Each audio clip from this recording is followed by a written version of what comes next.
दोस्तों just imagine army वाले अपने सैनिकों को ताकतवर बनाने के लिए एक मेडिसिन की खोज कर रहे थे, लेकिन उस मेडिसिन में कुछ खराबी आने के कारण वो एक वायरस बन जाता है और अब ये खतरनाक वायरस चारों तरफ फैल चुका था। जिन इंसानों की बॉडी में ये वायरस जा रहा था वो बहुत ही बुरी तरीके से बीमार हो जा रहे थे और अब देखते ही देखते इंसानों का दो ग्रुप बन जाता है, एक तरफ नॉर्मल लोग और दूसरी तरफ वो लोग जो वायरस से ग्रसित थे।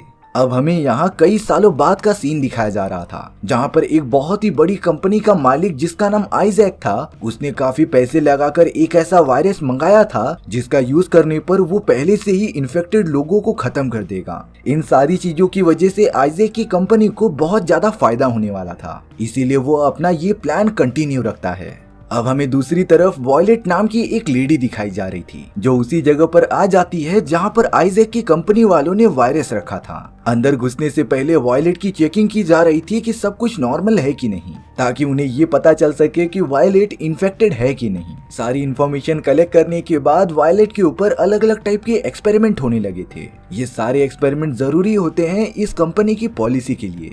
अब ये बात क्लियर हो गई थी कि वॉयलेट बिल्कुल भी इन्फेक्टेड है ही नहीं, वो पूरी तरीके से नॉर्मल है।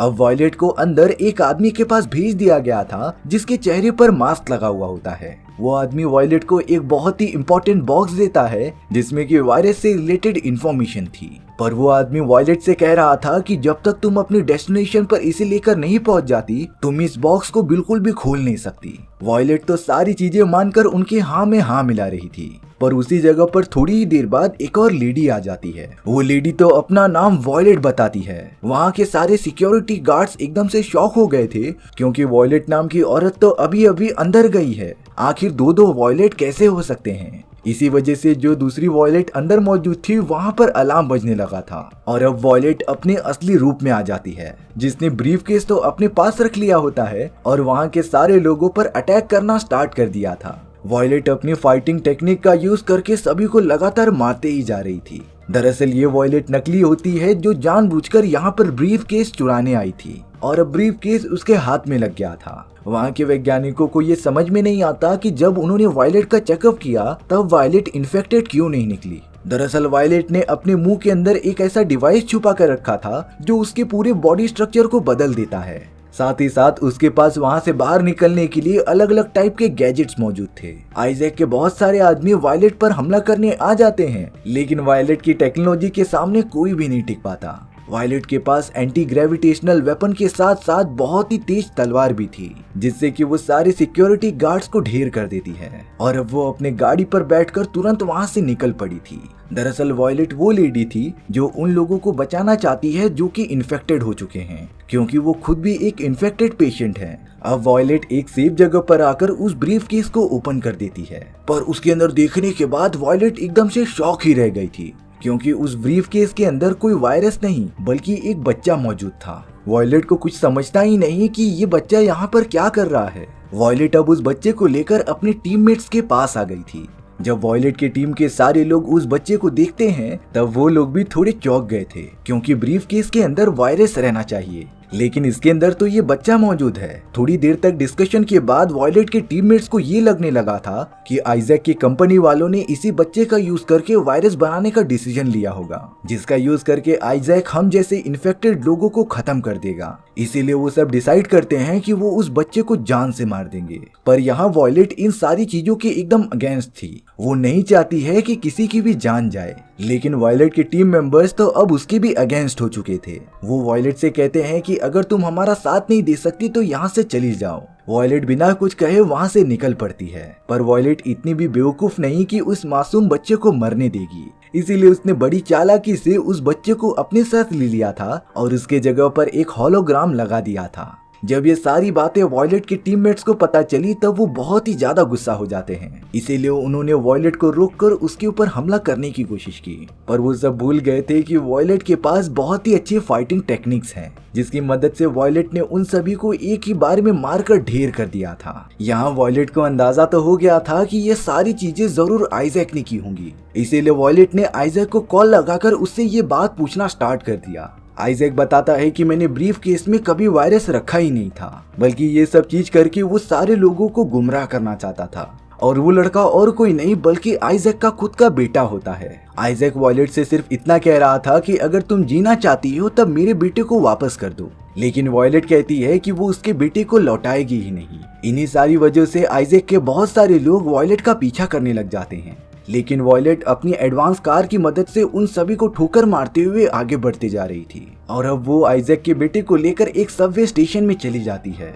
वॉयलेट तो बार बार उस लड़के से पूछ रही थी कि उसका नाम क्या है, लेकिन वो लड़का एक भी शब्द नहीं कहता। इसीलिए अब थोड़ी और इन्फॉर्मेशन लेने के लिए वॉयलेट अपने एक दोस्त के पास चली जाती है। वॉयलेट का दोस्त एक वैज्ञानिक था जिसने कि आइजैक के बेटे के ऊपर एक्सपेरिमेंट करना स्टार्ट कर दिया होता है। वो सबसे पहले उसका ब्लड चेकअप करके पता करता है। सारे एक्सपेरिमेंट्स के रिजल्ट आने के बाद वॉयलेट के दोस्त ने उसे बताया कि इस लड़के के बॉडी में कोई भी वायरस प्रेजेंट नहीं है, यानी कि आइजैक के दिमाग में कुछ और ही प्लान चल रहा है। पर वॉयलेट के दोस्त के पास एक ऐसी मशीन थी जिससे कि वो सभी के मन की बात जान सकता था और अब आइजैक के बेटे का दिमाग पढ़ने के बाद उन्हें ये पता चला कि आइरिस इस वायरस का यूज करके इन्फेक्टेड लोगों को मारना नहीं चाहता, बल्कि वो तो नॉर्मल लोगों को इन्फेक्टेड बनाना चाहता है, क्योंकि अगर ऐसा हो गया तब उसकी दवाई की डिमांड काफी ज्यादा बढ़ जाएगी और तब जाकर वो अपने दवाइयों को दुगने दाम में बेचेगा, जिससे कि उसकी कंपनी का बहुत ही ज्यादा फायदा होगा।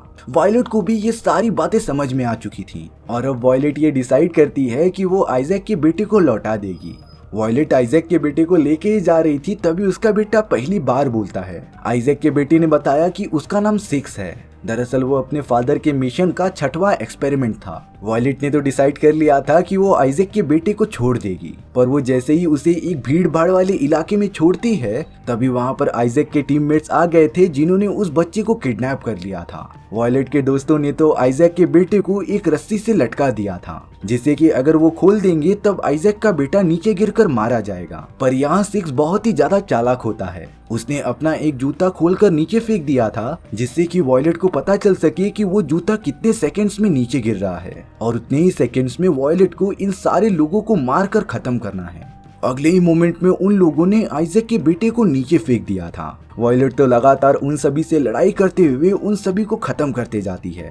अगर वॉयलेट 1 सेकंड भी लेट हुई तब वो बच्चा मारा जाएगा, पर वो बहुत ही ज्यादा फास्ट होने के कारण टाइम से पहले सभी को खत्म करके आइजैक के बेटे की रस्सी को पकड़ लेती है, जिससे कि 6 बाल बाल बच गया था। वॉयलेट तो अब बहुत ही ज्यादा गुस्सा हो चुकी थी, इसीलिए वो डायरेक्टली आइजैक को कॉल कर देती है। उसने कह दिया था कि वो उसके बेटे को जल्द से जल्द लेकर आ रही है।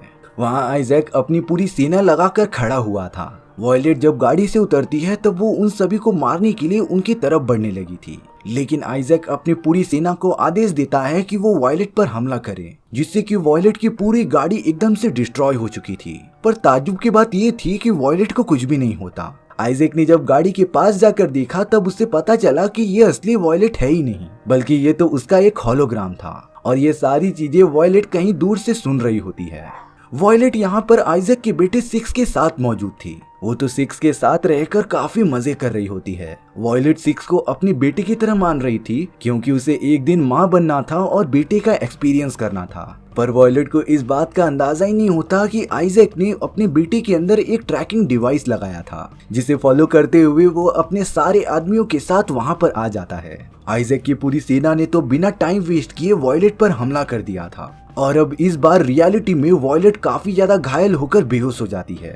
आइजैक तो वहाँ से अपने बेटे को लेकर तुरंत ही चला गया था। अब अगले मोमेंट में हमें वॉयलेट का दोस्त दिखाया जाता है और वो वॉयलेट को रेस्क्यू करके अपनी लेबोरेटरी में ला देता है, लेकिन अपनी सारी पढ़ाई लगाने के बाद भी वॉयलेट का दोस्त उसे ठीक नहीं कर पा रहा था। पर यहाँ एंड में बहुत ज्यादा कोशिश करने के बाद वॉयलेट जिंदा हो जाती है। वॉयलेट तो उठते ही 6 के बारे में पूछ रही थी, जिसके बाद उसे पता चलता है कि आइजैक अपने बेटे को जबरदस्ती अपनी कंपनी में लेकर चला गया है। थोड़ा अच्छा फील करने के बाद वॉयलेट ने ये डिसाइड किया कि वो 6 को बचाने जरूर जाएगी। वहीं दूसरी तरफ आइजैक अपने ही बेटे पर ऑपरेशन करने वाला था, ताकि वो उसके बॉडी में से वो सारे वायरस निकाल दे, जिससे कि उसकी कंपनी का फायदा होगा। लेकिन उन सभी को जरा भी अंदाजा ही नहीं था कि वॉयलेट उनके कंपनी के अंदर घुस चुकी है। वॉयलेट इतनी ज्यादा गुस्सा थी कि वो अपने सामने आने वाले सारे लोगों को मारते जा रही थी उसने अपना फाइटिंग लेवल एकदम एग्रेसिव कर लिया होता है। कोई भी वॉयलेट के सामने टिक ही नहीं पाता। वॉयलेट कुछ भी हो जाए सिक्स को कैसे भी बचाना चाहती थी, इसीलिए अब वो सारे लोगों को खत्म करने के बाद आइजैक के सामने आ जाती है। यहाँ एक डार्क रियलिटी का खुलासा हुआ कि आइजैक भी इन्फेक्टेड है। दरअसल उसने ये चीज किसी को भी नहीं बताई थी, क्योंकि अगर लोगों को पता चल गया कि आइजैक खुद इन्फेक्टेड है तब उसकी कंपनी से कोई दवाई खरीदेगा ही नहीं। ये सब सुनने के बाद भी वॉयलेट का गुस्सा शांत नहीं होता और वो लगातार आइजैक से लड़ाई करते रहती है। एंड में बहुत ज्यादा कोशिश करने के बाद वॉयलेट अपने एक अनोखे हथियार की मदद से आइजैक को पूरी तरीके से जलाकर खत्म कर देती है। वॉयलेट तुरंत सिक्स के पास पहुंचकर उसे बचा के ऊपर लेकर आ जाती है, जहां से अब सिक्स को कोई कुछ भी नहीं कर सकता था। सिक्स भी थोड़ी देर बाद होश में आकर वॉयलेट को अपनी मॉम के नाम से पुकारता है। अंत में वॉयलेट को अपना एक बेटा मिल गया था जो वो बरसों से चाहती थी। और इसी तरीके से हमारी ये कहानी यहीं पर खत्म हो जाती है। सो व्यूअर्स, आपको ये स्टोरी कैसी लगी कमेंट सेक्शन में बताना भूलना मत। मिलते हैं नेक्स्ट वीडियो में। सी या।